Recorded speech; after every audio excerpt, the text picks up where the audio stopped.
민주당 쪽 얘기로 좀 넘어가도록 하겠습니다. 이재명 지사가 조금 거칠게 얘기를 했죠. 거기에 대해서 이낙연 전 대표 측에서는 경선 연기, 그래 내가 약 팔아보겠다라는 분위기도 감지가 되고요. 이재명 지사 측에서는 부질없다는 얘기도 나오고 있습니다. 경선 연기하는 것은 약장수 발언에 박용진도 가짜역 표현 못해. 여당에서는 대선 기획단 구성 논의를 시작하겠다. 경선 연기 여부 이르면 이번 주 내 결정을 하겠다는 겁니다.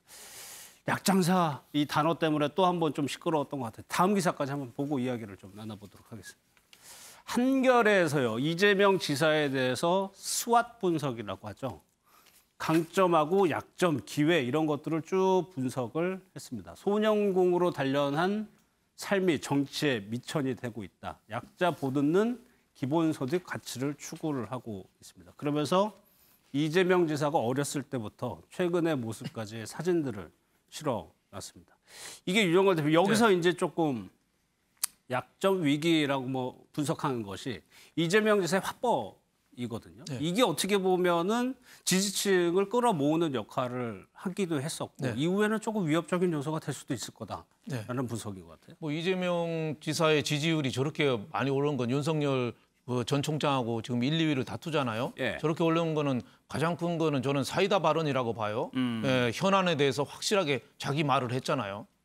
물론 뭐 기본소득이나 여러 가지도 했지만 경기지사하면서 또 그 코로나19 또 방역에도 적극 나서고 또 이런 것도 여러 가지 힘이 있는데 요즘 또 지지율이 좀 주춤하거든요.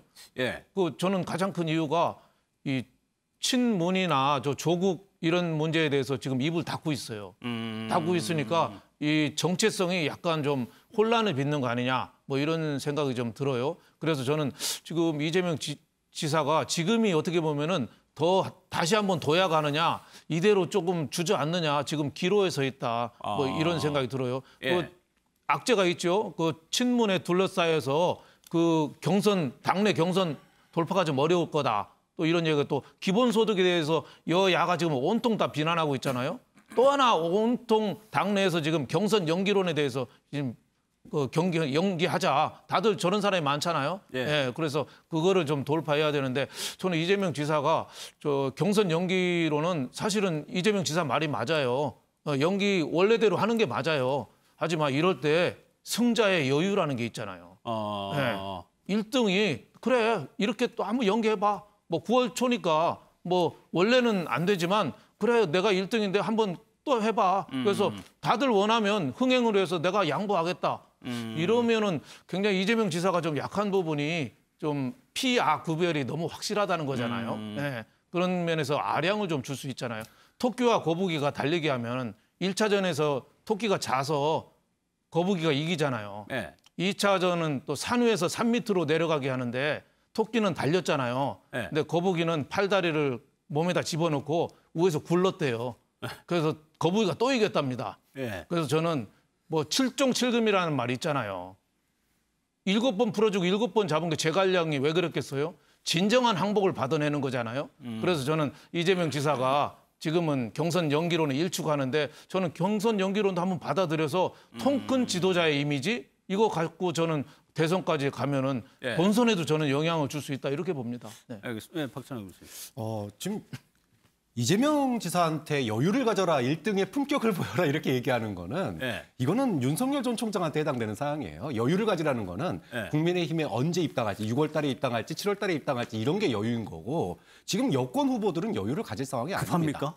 수합 분석을 왜 하냐 하면은요. 전략을 짜기 위해서 하는 거예요. 그러니까 수합 분석의 전략은 강점을 가지고 기회가 왔을 때 치고 나가는 겁니다. 물 들어왔을 때 놓젓는 거예요. 그럼 지금 이재명 지사 측에서 왜 경선 연기에 대해서 일축하느냐? 지금 소위 자신의 강점, 정책에 기반하고 추진력이 강한 그런 사람이잖아요. 이 강점을 가지고 지금의 기회는 뭐가 왔느냐? 지금의 기회는 소위 이준석 돌풍이라고 하는 정치 세대 교체의 바람이 왔단 말이에요. 그러면 이제까지 이재명은 민주당에서 비주류였습니다. 그러면 민주당에서도 이런 바람을 통해서 비주류가 주류로 거듭나는 이런 변화의 물결을 갖다 타겠다라는 거예요. 좀 그런 점에서 경선 연기 약 팔아보겠다라고 얘기하는 거는 일축하면서 지금 도약하겠다. 이제는 누구도 못 쫓아올 만큼 확실하게 자신의 강점을 밀고 나가겠다. 이런 정면 돌파의 의지이기 때문에 저는 수합 분석에서 SO 전략, 강점을 가지고 기회가 왔을 때 차고 나가는 거. 지금 그걸 제대로 저는 구현하고 있다고 평가하고 싶습니다. 예, 여기 사진 한겨레 가시는 사진을 보면은 이 사진이 검정고시 수험표 사진이라고 합니다. 이때는 변호사 시절이고 성남 시절 이제 경기지사 스토리가 있는 대선 후보죠. 그런데 여기서 저는 현근택 교수님 인상 깊게 읽었던 게 민주당에 좋은 일이 생겼을 때 가령 백신이 이제 거의 이제 접종 완료가 돼가지고 코로나 탈출했을 때 거기에 대한 혜택을 얻는 반면에 올해 문재인 정권에서 실수가 나왔을 때 거기서 또 비껴나갈 수가 있다라고 지적을 하더라고요. 그게 이재명 지사의 기회라고 봤던데 이 부분은 어떻게 보세요? 그렇지는 않을 것 같아요. 왜 그러냐면 사실은 지금 뭐 백신 얘기는 많이 하죠. 일단 집단 면역이 형성되면 그래도 좀 나아질 것이다. 저는 뭐 일상으로 회복되면은 민주당 지지는 그래도 회복될 거라고 봅니다. 근데 이재명 지사도 민주당에 말씀하시는 것 보면 이제 민주당이 좀 그러니까 문재인 정부가 좀 지지율이 떨어지거나 아니면 실수했을 때 본인이 기회가 있는 거 아니냐 이 말씀인 것 같은데 저는 근데 지금은 그럴 만한 상황이 아니라고 봐요. 지금 말씀처럼 사실은 정당 지지율 자체가 지금 벌어져 있거든요. 한 10% 정도 벌어져 있는 게 한 3달째 계속 가고 있어요. 3월 초부터. 그렇게 본다 그러면 사실은 민주당 지지율을 끌어올리는 게 오히려 더 도움이 됩니다. 사실 왜냐하면 당 구조로 지금 당대 구조로 가는 구조이기 때문에 뭐 이재명 지사가 독자적으로 뭘 할 건 아니기 때문에 당연히 당내 경선을 할 것이고요.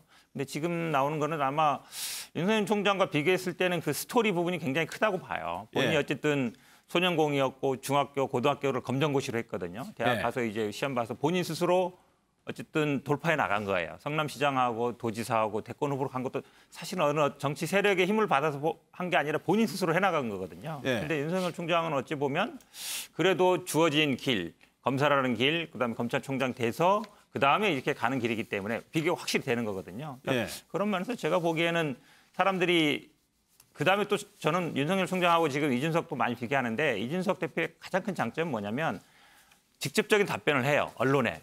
대표되고 나서도 하루에 막 10번씩 인터뷰를 해요. 그리고 뭐 방송에도 한 10년 동안 일주일에 10번, 15번씩 나왔거든요. 직접 소통을 한다는 거죠.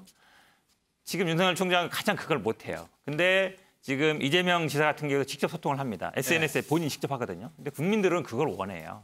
직접 어려운 질문이든 곤란한 질문이든 직접 답변하는 걸 원하는 거거든요. 그러니까 저는 아마 지금 많은 젊은 분들이든 국민들은 지도자가 되는 사람은 직접 답변을 해라. 그 면에서는 저는 뭐 장점이 있다고 보고 있습니다. 또 하나요, 김재섭 의원. 여기서는 이렇게 분석을 하는 분도 있었어요. 만약에 윤석열 총장이 국민의힘의 대선 후보가 됐어요.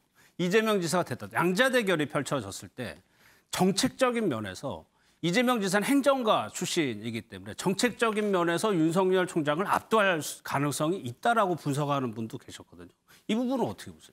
뭐 일리 있는 분석이라고 생각하지만은 그 대선 후보라고 하는 것은 결국에는 본인의 비전을 명확하게 밝히고 그 비전에 수반할 수 있는 여러 전문가들, 그다음에 측근들, 정치인들을 잘 포섭하는 건 역시 정치인의 역할이라고 생각을 하거든요. 그러니까 지금 결국 이 윤석열 총장은 우리 대한민국 사회에 퍼졌던 어떤 불공정, 그다음에 불신 같은 것들을 일소에 해결할 수 있는 정의의 칼날 같은 것들을 들고 있다는 상징성이 좀 있는 사람입니다. 그러니까 그런 뚜렷한 상징성을 바탕으로 정책적인 면은 전문가한테 철저하게 맡기고 나는 지금 대한민국의 이 불공정의 문제, 불신의 문제, 그다음에 20대, 30대 청년들이 겪는 이 아픔들을 내가 일소에 해결할 수 있다라는 자신감을 가지고 그간 본인이 걸어왔던 검사로서의 길, 그다음에 외길, 그다음에 권력에 저항하는 그런 이미지들을 극대화시키면서 어떤 사람들을 내 사람으로 만드는지, 어떤 전문가들을 어떤 그 요직에 앉히는지를 가지고 정책적인 선명성도 같이 겨룰 수 있다고 생각합니다. 예.